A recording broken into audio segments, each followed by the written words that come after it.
GAR base. Teklit, Kilura, 470 days after Geonosis. Deadline for the withdrawal of human colonists. General Etain Turmukan had never felt less like doing a day's duty in her life. But she would do it. She had to. Outside the army headquarters, building a modest house that had once belonged to a Trandoshan slaver, now long gone with the rest of the occupying separatist forces, a crowd of farmers stood in grim silence.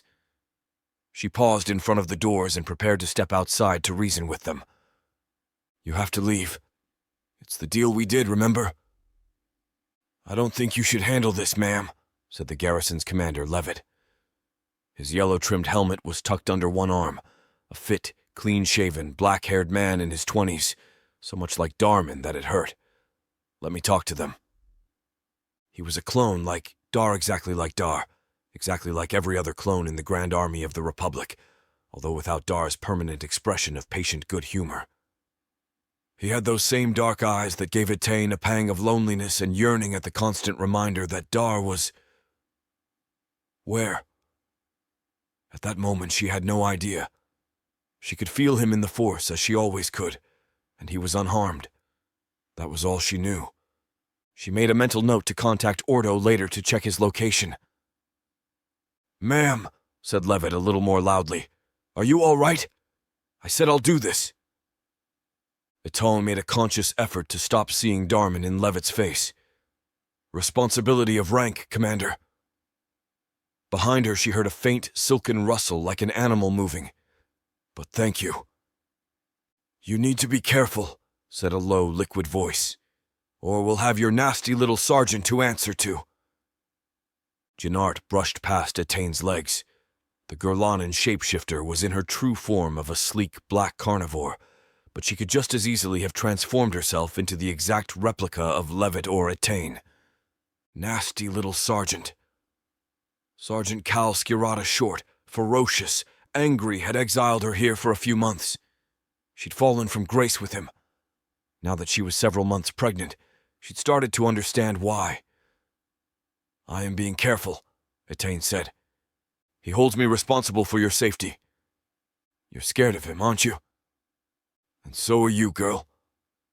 Etain draped her brown robes carefully to disguise the growing bulge of pregnancy and pulled another loose coat on top. Teklit was in the grip of winter, which was just as well. The excuse for voluminous clothes was welcome. But even without the top layer, she didn't look conspicuously pregnant. She just felt it, tired and lonely. Nobody here would know or care who the father was in Wei. "There's no need for you to supervise the evacuation personally," said Janart. "The fewer who see you, the better. Don't tempt fate." Etain ignored her, and the doors parted, letting a snow-speckled gust of cold air into the lobby. Janart shot out in front of her like a sand panther and bounded through the drifts. "Insanity!" the Gurlanen hissed. She progressed in flowing leaps. "You have a child to worry about." "My son," Etain said, "is fine, and I'm not ill. I'm pregnant." And she owed her troops. She owed them like she owed Darman, RC 1136, whose last letter, a real letter, written on flimsy and a precise, disciplined hand, a mix of gossip about his squad and little longings for time with her, was suited with constant reading and refolding, and kept safe inside her tunic, not in her belt. The snow crunched under her boots as she waded to the road cut through the drifts by constant traffic.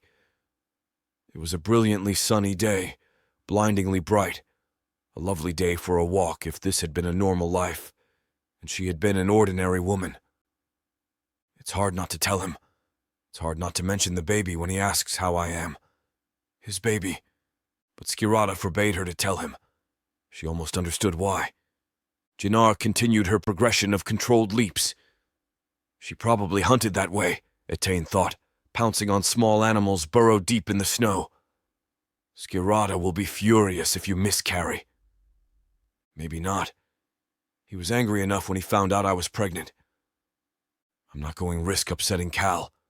You know the politics of this. I know he means what he says. He'll have a warship reduce Kilura to molten slag if I cross him. Yes, he would. Etain believed him too. Skirata would rip a hole in the galaxy if it improved the lot of the clone troops in his care. Just under 3 months, and then I won't be your problem any longer. Local months or galactic standard months? Etain still felt queasy each morning. Who cares? Does it matter? What would your Jedi masters do to you for consorting with a soldier? Kick me out of the Order, probably. You fear such trivial things. Let them. If they kick me out, Etain whispered, I have to surrender my command. But I have to stay with my troops. I can't sit out this war while they fight, Jannard. Don't you understand that? The Gurlanen snorted, leaving little clouds of breath on the icy air. To deliberately bring a child into this galaxy during a war, to have to keep it hidden, and then hand it over to that. Etain held up her hand for silence. Oh, so you and Cal have been talking, have you? I know. I was mad and selfish and irresponsible. I shouldn't have taken advantage of Dar's naivete. Go ahead. You won't be saying anything that Cal didn't, just minus the Mando A abuse. How can he possibly raise the child for you? That mercenary? That killer? He's raised his own, and he raised the Nulls. Don't want that, believe me. He's a good father, an experienced father. Etain was too far ahead of level for him to overhear, but she had the feeling that he would be conveniently deaf to gossip anyway. Now she could see the crowd of farmers massed at the gates in the perimeter fence, silent and grim, hands thrust into pockets. As soon as they spotted her, the rumbling chorus of complaint began. She knew why. We armed them, me and General Zay. We turned them into a resistance army, trained them to fight Seps, made them guerrillas when it suited us, and now it doesn't suit us anymore. Throw them away. That was why she had to face them. She'd used them, maybe not knowingly, but they wouldn't care about that academic point. Commander Levitt, she said, only open fire if you feel your men are in danger. Hoping to avoid that, ma'am. They've got DC-15s, remember? We armed them. Not full spec, though. A cordon of clone troopers stood between Etain and the crowd, as white and glossy as the snow around them. In the distance, she could hear the grinding of gears as an ATTE armored vehicle thudded around the perimeter of the temporary camp set up to oversee the human evacuation. The clone troopers, each man with Darman's sweetly familiar face, had their orders. The farmers had to leave. They handled humanitarian missions surprisingly well for men who'd been bred solely to fight and had no idea of what normal family life was like. Well, not much different from me then. As she came up behind them, they parted without even turning their heads. It was one of those things you could do with 360-degree helmet sensors. In the front of the crowd, she recognized a face.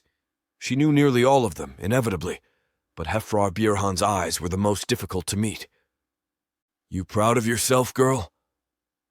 Birhan stared at her, hostile and betrayed. He'd given her shelter when she'd been on the run from the local militia.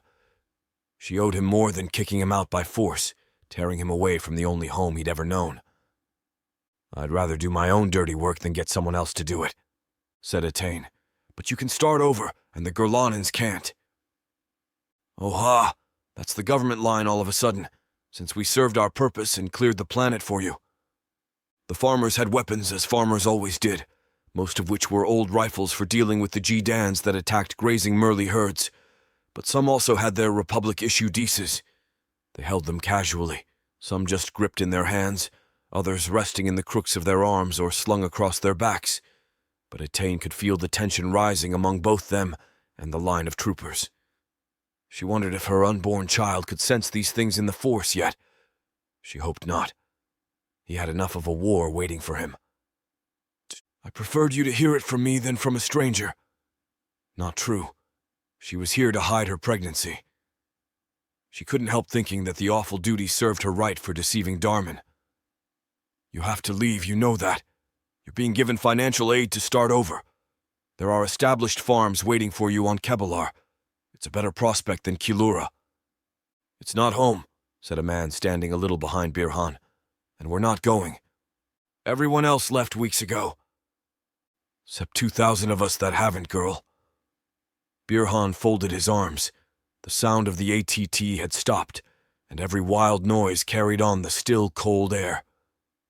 Kilura was so very, very quiet compared with the places she'd been. And you can't move us if we don't want to be going.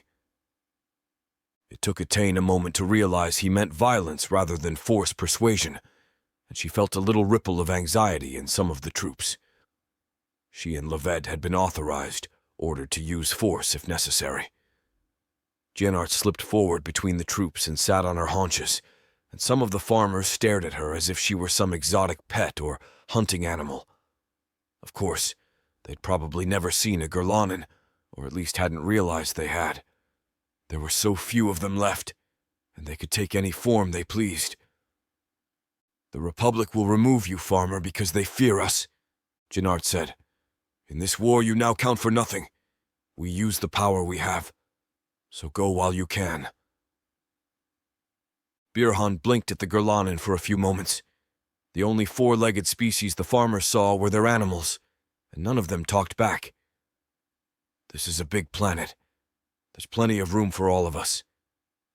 Not enough for you. You wiped out our prey. We've starved. You're destroying us by wiping out our food chain, and now it's our turn. No more killing, Attain snapped. Level eased through the line of troops and stood a little in front of her to her left. She could sense his readiness to intervene. Gurlanins didn't have weapons, but nature had made them efficient killers. They'd all seen plenty of evidence. These are difficult times, Birhan, and nobody gets a happy ending. You'll be far safer where you're going. Do you understand me? His gaze fixed on hers. He was frail and worn out, his eyes watery and red-rimmed from age and the biting cold air. He might have been only the same age as Kal Skirata, but agriculture here was a brutal existence that took its toll. You'd never shoot us.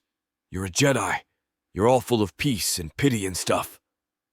Try thinking of me as an army officer, she said softly, and you might get a different picture. Last chance. There were only so many ultimata she could give them, and that was the last. The compound gates opened with a metallic scrape, and Level moved the troops forward, low-edged the crowd away. It was cold. They'd get fed up and wander home sooner or later. For a moment, the sense of hatred and resentment in the Force was so strong that Attain thought the Kilurans might start a riot, but it seemed to be just a staring contest, which was unwinnable against troops whose eyes they couldn't see. There was also the small matter of penetrating a wall of plasloid alloy armor. Levitt's voice boomed from the voice projector in his helmet. Attain could have sworn that nearby branches shivered. Go back to your farms and get ready to leave, all of you. Report to the landing strip in 72 hours. Don't make this any harder than it is. For you or for us? Someone yelled from the crowd. Would you abandon everything you had and start again? I'd willingly trade places with you, Levet said, but I don't have the option. Attain couldn't help but be more interested in the clone commander for a moment. It was an odd comment, but she felt that he meant it, and that unsettled her. She was used to seeing Darman and the other commandos as comrades with needs and aspirations that nobody else expected them low have. But she'd never heard a regular trooper openly express a wish for something beyond the GAR. It was uniquely poignant. They'd all rather be somewhere else, even if they're not sure what it is. All of them, like Dar, like me, like anyone. She felt Levitt's brief embarrassment at his own frankness, but there was no gesture or head movement to indicate to anyone else that he was being literal. I can't think of the whole galaxy any longer. My thoughts are with these slave soldiers, and that's as much caring as I can manage right now. I want them to live. Sorry, Birhan. I'm a bad Jedi, aren't I? Attain had made that mental deal a long while ago. It wasn't the Jedi way, but then no Jedi had ever been faced with leading a conventional army and making brutally pragmatic combat decisions on a daily basis. No Jedi should have, as far as she was concerned, but she was in it now, and she'd make what difference she could load the men around her. I'll give you 3 more days to report low the landing area with your families, Birhan. Attain wanted to look a little more commanding, but she was small, skinny and uncomfortably pregnant. The hands-on-hips stance wasn't going low work. She put one hand casually on her lightsaber hilt instead, and summoned up a little force help low press insistently on a few mines around Birhan. I mean this. I won't back down. If you don't comply, I will order my troops to remove you by any means necessary. Etain stood waiting for the crowd to break up. They'd argue, complain, wait until the last moment, and then cave in. 2,000 of them. They knew they couldn't resist several dozen well-trained, well-armed troopers, let alone a whole company of them. That was the remnant of the garrison. They were keen to finish the job and rejoin their battalion, the 35th Infantry. FT was one of those things Etain found most touching about these soldiers. They didn't want to be doing what they called a cushy job while their brothers were fighting on the front line. She knew the feeling all too well. Birhan and the rest of the farmers paused for a few moments, meters from the line of troopers, and then turned and trudged away in the direction of Imbrani, silent and sullen. Jeanert sat watching them like one of those black marble statues on the Sheerbank building in Coruscant. Level cocked his head. I don't think they're going to go quietly, ma'am. It might get unpleasant. It's easier to charge battle droids than civilians. If it does, we disarm them and remove them bodily. Disarming can be the rough bit. Yes, it was quicker and simpler to kill. Etain didn't enjoy the amoral pragmatism that always overtook her lately. As she lost her focus in the unbroken carpet of snow ahead of her, she thought the black specks that began to appear in her field of vision were her eyes playing the usual tricks, just cells floating in the fluid. Then they grew larger. The white blanket bulged and suddenly shapes began forming, moving, resolving into a dozen or so glossy black creatures exactly like Jeanart. They were Gurlanans, proving that they could be anywhere, undetected. Etain shuddered. They trotted after the farmers, who seemed oblivious to them until someone turned around and let out a shout of surprise. Then the whole crowd turned, panicking as if they were being stalked. The Gurlanans seemed to melt into the snow again, flattening instantly into gleaming black pools that looked like voids, and then merging perfectly with the white landscape. They'd vanished from sight. Several farmers were clutching their rifles, aiming randomly, but they didn't open fire. They didn't have a target. It was a clear threat. You can't see us, and we Atui come for you in the end. Jeanart had once shown what that meant when she'd taken revenge on a family of informers. Gurlanans were predators, intelligent and powerful. You can't feel them in the Force, can you, ma'am? Levitt whispered. One of the clone troopers seemed to be checking his rifle's optics, clearly annoyed that he hadn't spotted the Gurlanans with the wide range of sensors in both the weapon and his helmet. At least we're working with the same limitations for a change. No, I can't detect them unless they let me. Etain had once mistaken the telepathic creatures for Force users, feeling their presence tingling in her veins, but they could vanish completely to every sense when they chose, silent, invisible, without thermal profile, beyond the reach of sonar. And the Force. It still alarmed her. Perfect spies. Levitt gestured to one of the troopers, and the platoon fanned out beyond the perimeter fence. Perfect saboteurs. General Zay thought so too. So did the Senate Security Council. Gurlanans were on Coruscant, in the heart of the Republic's intelligence machine, maybe in 100 or even 1,000 places where they couldn't be seen, and where they could do immense damage. If the Republic didn't honor its deal with them sooner rather than later, they could and would throw a huge hydrospanner in the works, and nobody would see it corning. I'm new to this, Etain said. Why do we seem to create enemies for ourselves? Recruiting spies and then alienating them? Isn't that like handing someone your rifle and turning your back on them? I suppose I'm new to this too, said Levitt. They headed back low the headquarters building. Poor man. He'd only seen a dozen years of life, and all he'd ever known was combat. I stay away from policy. All I can do is handle what comes down the pike at us. Etain had to ask. Would you really swap places with a farmer? Levitt shrugged, but his casual gesture didn't fool her Jedi senses. Farming looks quite challenging. I like the open spaces. They often said that. These men gestated in glass vats. Dar's brother Fee loved negotiating the dizzying canyons of buildings on Coruscant. The Null ARC troopers like Ordo didn't care for confined spaces. Etain let Levitt go on ahead and slowed down to concentrate on the child within her, wondering if he might turn out a little claustrophobic too. It's not genetic, is it? But will he die before his time? Will he inherit Dar's accelerated aging? She'd been worried first for Darman and then for herself, but her anxieties were now largely taken up by the baby and all the things she didn't know. Cal Skirata was right. She hadn't thought. She'd been so set on giving Darman a son that, Force-guided or not, there were too many things she hadn't considered carefully enough. Accelerating the pregnancy is convenient for me, but what about him? She no longer had a choice. She'd agreed to hand over the baby to Cal Bouir, Papa Cal. He must have been a good father.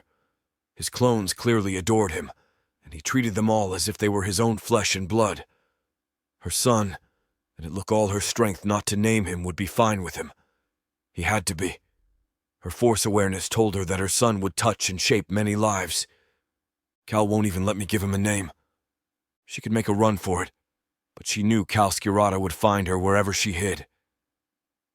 I want this baby so badly. It's only temporary.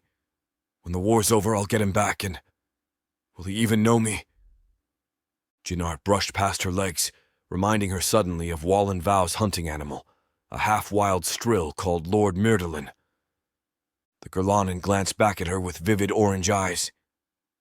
The last of the farmers will leave in a few days, girl, and after that, you concentrate on producing a healthy baby. Nothing else. There was plenty more to worry about, but Jinart was right. That was enough they'll be going on with. Etain went back into the house, settled into meditation, and couldn't resist reaching out in the Force low-touch Darman. He'd feel it. She knew he would.